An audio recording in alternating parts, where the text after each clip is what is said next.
Syndicated news হোক, bad news হোক, good news হোক, তোমার বিবাহের খবর হোক, তোমার সংসারের খবর হোক, যে কোনো খবরই হোক না কেন, তোমার ঢাকা বিশ্ববিদ্যালয়ে চান্স পাওয়ার খবর হোক বা পরীক্ষা দেওয়ার খবর হোক, খবর বা নিউজ মানে আনকাউন্টেবল এবং সিঙ্গুলার। তাহলে ভার্ব হবে সিঙ্গুলার।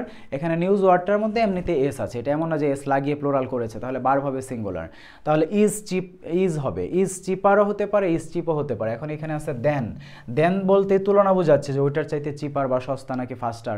তো তুলনা বোঝাতে কম্পারেটিভ ফর্ম বসবে, কম্পারেটিভ ফর্মের সাথে অবশ্যই আমাদের কী ব্যবহার করতে হবে, ইয়ার যুক্ত করতে হবে, এটা হচ্ছে বিষয়। তাহলে অ্যান্সার হবে ইজ চিপার অ্যান্ড ফাস্টার। অবশ্যই সাবজেক্ট ভার্ব এগ্রিমেন্ট লেকচারটা খুব ভালোভাবে পড়া লাগবে। এটা হচ্ছে লেকচার 7।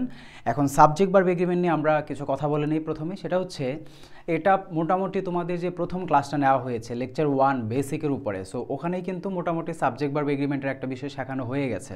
অর্থাৎ সাবজেক্ট ভার্ব এগ্রিমেন্টের একটা বেসিক ব্যাপার আছে, সেটা আমরা প্রথম ক্লাসেই শিখেছি। সেটা হচ্ছে সাবজেক্ট সিঙ্গুলার হলে ভার্ব হবে সিঙ্গুলার, সাবজেক্ট যদি প্লুরাল হয় ভার্ব হবে প্লুরাল। এই যে সাবজেক্ট এবং ভার্ব যে সেম রকম হয় বা সাবজেক্ট যেরকম ভার্বটা সেরকমই হয়, এটাই হচ্ছে সাবজেক্ট ভার্বের মধ্যে সমন্বয় বা মিল বা এগ্রিমেন্ট। ঠিক আছে, এখন এটা তো ভাইয়া তাহলে আমরা জানি, তাহলে এটা আবার কেন পড়বো আলাদা লেকচার হিসেবে? কারণ এখানেও আলাদা করে আরও কিছু বিষয় আছে, কিছু ব্যতিক্রম বিষয় আছে। অনেক সময় সাবজেক্ট আসলে কোনটাকে নিব, কোনটাকে নিতে হবে সেটা আমরা অনেক সময় বুঝতে পারি না বা পারবো না, কনফিউজিং লাগবে। সেজন্য অবশ্যই আমাদের সবার আগে এই লেকচারটা খুব গুরুত্ব সহকারে এখন দেখতে হবে যে সাবজেক্ট ভার্ব এগ্রিমেন্টের বিষয়টাকে। এখানে বলছে classroom exercise subject verb agreement. Classroom exercise মানে এগুলো কিন্তু শুধু আমাদের কোনো বানানো প্রশ্ন না, এগুলো হচ্ছে বিভিন্ন গ্রামার বইয়ের গুরুত্বপূর্ণ প্রশ্ন, যেগুলো থেকে ডাবিতে এর আগে টুকটাক প্রশ্ন এসেছে বা আসতে পারে আবারও। তারপরে আমরা ডাবি বা অন্যান্য ভার্সিটির পরীক্ষার প্রশ্ন আজকে সলভ করব। সো এখানে এই প্রশ্নটা আইবিএ, ঢাকা বিশ্ববিদ্যালয়ের আইবিএ ইউনিটে এসেছে। দেখো এখানে বলেছে যে it is natural that baby Eagles, তো এখানে ইট ইজ তো বসেই গেছে, এখন গ্যাপের আগে কি আছে, বেবি ইগলস। তো অনেকগুলো ইগলের বাচ্চাকে বোঝাচ্ছে বা ইগলগুলোকে বোঝাচ্ছে, প্লোরাল। তাহলে ভার্ব হবে প্লোরাল। এখন ভার্ব যদি প্লোরাল হয় তাহলে অবশ্যই সাবমিটস নেওয়া যাবে না, কারণ ভার্বের সাথে এস থাকলে সেটা সিঙ্গুলার, তাহলে দুটাই বাদ। অ্যান্সার হবে বি নাম্বার, না হলে সি নাম্বার। এখন তুমি আর সাবমিটেড, এটাও কিন্তু প্লোরাল ভার্ব, আবার সাবমিট এটাও প্লোরাল ভার্ব, দুইটাই প্রেজেন্ট ইনডিফিনিট টেন্সে আছে, কিন্তু পার্থক্যটা হচ্ছে আর সাবমিটেড এই যে বি ভার্ব প্লাস বি3 এটা প্যাসিভ প্যাটার্ন, এটা আমরা শিখেছি আর আগেও, আর সাবমিট অ্যাক্টিভ প্যাটার্নে আছে। এখন কোনটা হবে? এখন ইগল বা ইগলের বাচ্চা এরা তো ধরো বস্তুগত কোনো বিষয় না যে তারা নিজে কোনো কাজ করতে পারে না, তারা উঠতে পারে, তারা তাদের মায়েদের কোলে নিজেরাই যেতে পারবে, এরকম একটা বিষয় বোঝাচ্ছে। যখন তারা নেস্টে থাকে তখন তাদের মায়েদের কোলে তারা নিজেদেরকে সাবমিট করে, এরকম। তাহলে এটা প্যাসিভ নেওয়ার কোনো দরকার নেই, তাহলে বি নাম্বার না হয়ে কারেক্ট অ্যান্সার নেওয়া লাগবে আমাদের। ধরো সি নাম্বারে যেটা আছে সেটা, যে while still in their nest, যখন তারা নেস্টে থাকে তখন সাবমিট করে টু দেয়ার মাদার। ঠিক আছে, তারপরে 2 নাম্বার প্রশ্ন, নো সুপ্রিম কোর্ট। এগুলো একটু ঝামেলা লাগতে পারে এমসিকিউটা দেখে, কিন্তু আসলে সহজ। এখন দেখো আমি কিভাবে সলভ করি, এটা যদি তুমি মনোযোগ দিয়ে দেখতে পারো বা বুঝতে পারো তাহলে তুমি নিজেও এভাবে সলভ করার সক্ষমতা ইনশাল্লাহ তোমার হয়ে যাবে খুব তাড়াতাড়ি।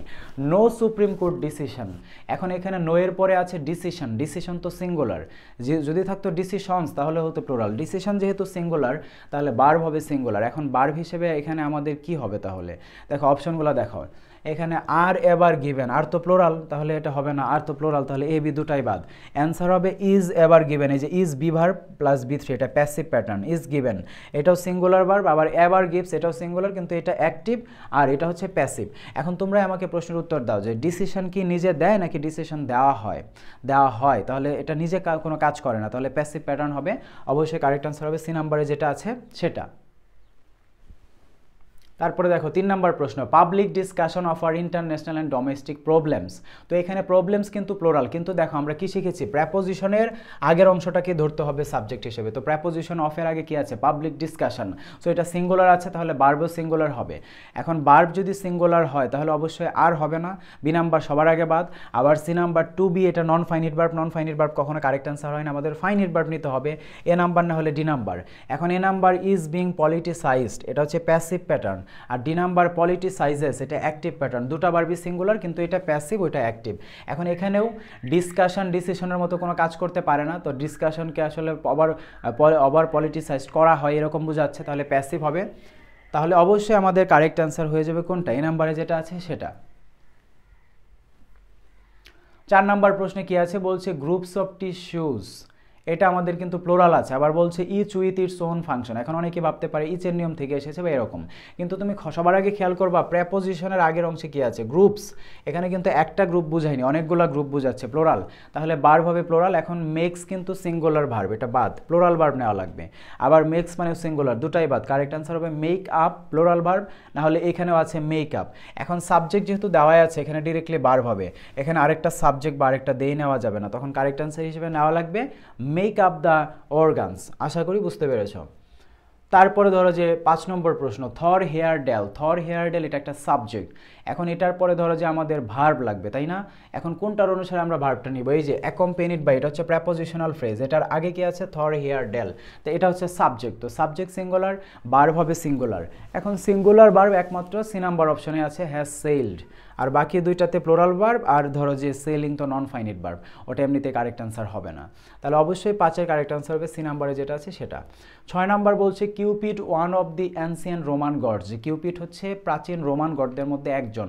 তাহলে প্রেপোজিশনের আগে কি আছে? ওয়ান অথবা কিউপিড। তাহলে সাবজেক্ট সিঙ্গুলার, ভার্ব হবে সিঙ্গুলার। তাহলে অবশ্যই সিঙ্গুলার ভার্ব কোন অপশনে আছে? বি নাম্বারে নন ফাইনিট ভার্ব রিপ্রেজেন্টিং, ওটা এমনিও কারেক্ট অ্যান্সার হবে না। ডি নাম্বারে কোনো ভার্ব নাই, এখানে প্লোরাল ভার্ব, এখানে সিঙ্গুলার ভার্ব, অবশ্যই সিঙ্গুলার ভার্ব হবে। তাহলে অবশ্যই আমাদের কারেক্ট অ্যান্সার হিসেবে নেওয়া লাগবে সি নাম্বারে যেটি আছে সেটি। 7 নম্বর প্রশ্ন বলছে ইন এ সাসপেনশন ব্রিজ। আমি ক্লাসে অনেককে প্রশ্ন করি যে বলো তো দেয়ারের পরে ইজ হবে নাকি আর হবে। বেশিরভাগই প্রশ্ন করে যে দেয়ারের পরে আর হবে। মনে রাখবা দেয়ারের পরে ইজও হতে পারে, আরও হতে পারে, ওয়াজও হতে পারে, ওয়ারও হতে পারে। এটা ডিপেন্ড করবে দেয়ারের পরবর্তীতে কী কী আছে সেটার উপরে। যেমন ধরো এখানে 2 টাওয়ার্স, 2টা টাওয়ারের কথা বলা আছে, তো 2টা টাওয়ারের ক্ষেত্রে তো ইজ হবে না, অবশ্যই আর হবে। তাহলে বলতে হবে দেয়ার আর 2 টাওয়ার্স, 2টা টাওয়ার আছে ওখানে বা এখানে, এরকম একটা জায়গার কথা বলা থাকে।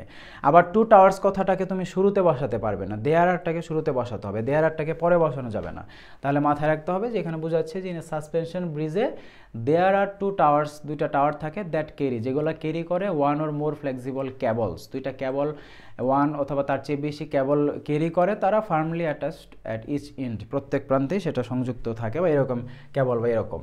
এখন ধরো এখানে মেন কথা হচ্ছে দেয়ারের পরে ইজ হবে নাকি আর হবে, ওয়াজ হবে নাকি ওয়ার হবে, ডিপেন্ড করবে পরবর্তীতে কি আছে। 2 টাওয়ার মানে প্লুরাল, অবশ্যই আর হবে।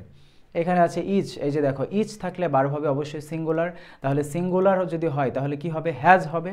হ্যাজ এখানে আমাদের কারেক্ট অ্যান্সার।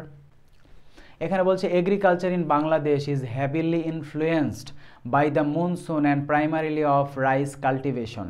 এখন ধরো এখানে প্রেপোজিশনের আগে কি আছে? এগ্রিকালচার, সাবজেক্ট সিঙ্গুলার, তাহলে ভার্ব হবে সিঙ্গুলার। তাহলে ভার্বের সাথে এস বাই এস দেওয়া লাগবে, সি নাম্বার হবে কনসিস্ট, এখানে এস আছে। এখন ডি নাম্বার বলবে অনেকে ভাইয়া এখানে হ্যাজ তো সিঙ্গুলার ভার্ব, হ্যাভ হ্যাজের পরে সবসময় বি3 থাকা লাগে, কনসিস্ট তো বি3 না, কনসিস্ট তো বি2 হিসেবে দেওয়া আছে, না সরি বেস ফর্ম হিসেবে দেওয়া আছে। হ্যাভ হ্যাজের পরে সবসময় বি3 বসে। 7 নম্বর প্রশ্ন better transportation commerce and enabled larger flows of supplies. দেখো বেটার ট্রান্সপোর্টেশন একটা ভালো যোগাযোগ ব্যবস্থা, সাবজেক্ট সিঙ্গুলার, তাহলে ভার্ব হবে সিঙ্গুলার। তাহলে হ্যাজ ইনক্রিস্ট হতে পারে, হ্যাজ ডিক্রিস্ট হতে পারে, এই দুইটা থেকে যে কোনো একটা হবে, সিঙ্গুলার ভার্ব যেহেতু হবে। এখন ভালো যোগাযোগ ব্যবস্থা কি কখনো বাণিজ্য বা কমার্সকে হ্রাস করে নাকি বৃদ্ধি করে? অবশ্যই ব্যবসা বাণিজ্য এগুলোতে আরও হেল্প করে বা উন্নতি করে বা ভালো করে। তাহলে অবশ্যই ইনক্রিস্ট বোঝাচ্ছে যে বাণিজ্য বৃদ্ধি করে বা এগুলো আরও উন্নতি সাধিত হয়। এখানে বলা আছে এক্সপানশন, এক্সপানশন মানে সাবজেক্টটা সিঙ্গুলার, সাবজেক্ট সিঙ্গুলার হলে ভার্ব হবে সিঙ্গুলার। এখন সিঙ্গুলার ভার্ব ধরো যে সবগুলোতেই কিন্তু আছে, আবার নেগেটিভও আছে, এখন দেখি কোনটা হতে পারে। এখন ধরো শেষে আছে বাট অনলি, নট অনলি থাকলে আমরা জানি বাট অলসো হয়, বাট অনলি থাকলে কখনো নট অনলি এরকম কিছু বসে না। তাহলে নট অনলি যেটা আছে ওটা বাদ, নট অনলি বাট অলসো এটা একটা জোড়া, বাট অনলি নট অনলি কোনো জোড়া নাই, তাহলে ডি নাম্বার বাদ। অ্যান্সার হতে পারে এ নাম্বার, না হলে সি নাম্বার, না হলে বি নাম্বার। এখন ডাজ নট রিকোয়ার্স, এটা একটা সাংঘাতিক বল। দেখো এখানে এস বাই এস দিয়েছে ওই রিকোয়ার ভার্বের জন্যই, আবার রিকোয়ার ভার্বের সাথে এস বাই এস দেওয়া যাবে না, দুইটা পাস্ট টেন্স যেমন একসাথে হয় না, একই সাথে দুইটা ভার্বের সাথে এস বাই এস একসাথে হবে না।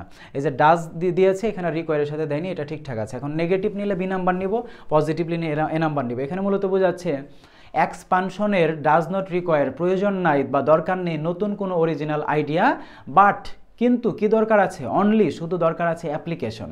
তাহলে প্রথম অংশটা নেগেটিভ বোঝাচ্ছে, যেহেতু পর অংশে বাট আছে এটা দেখে বোঝা যাচ্ছে। তাহলে বোঝাচ্ছে যে এক্সপানশনের এরকম কিছু দরকার নেই, কিন্তু দরকার আছে এটা। তোমার ধরো যে চান্স পাওয়ার জন্য আসলে তোমার দরকার নেই ধরো যে 17 ঘন্টা পড়াশোনা, কিন্তু দরকার আছে ভালো মতো পড়াশোনা, সঠিকভাবে পড়াশোনা, কনসিস্টেন্টলি পড়াশোনা, কৌশলগতভাবে পড়াশোনা, এরকম ব্যাপার আর কি বোঝাচ্ছে। তাহলে প্রথম অংশটা নেগেটিভই নেওয়া লাগবে, ডাজ নট রিকোয়ার হবে।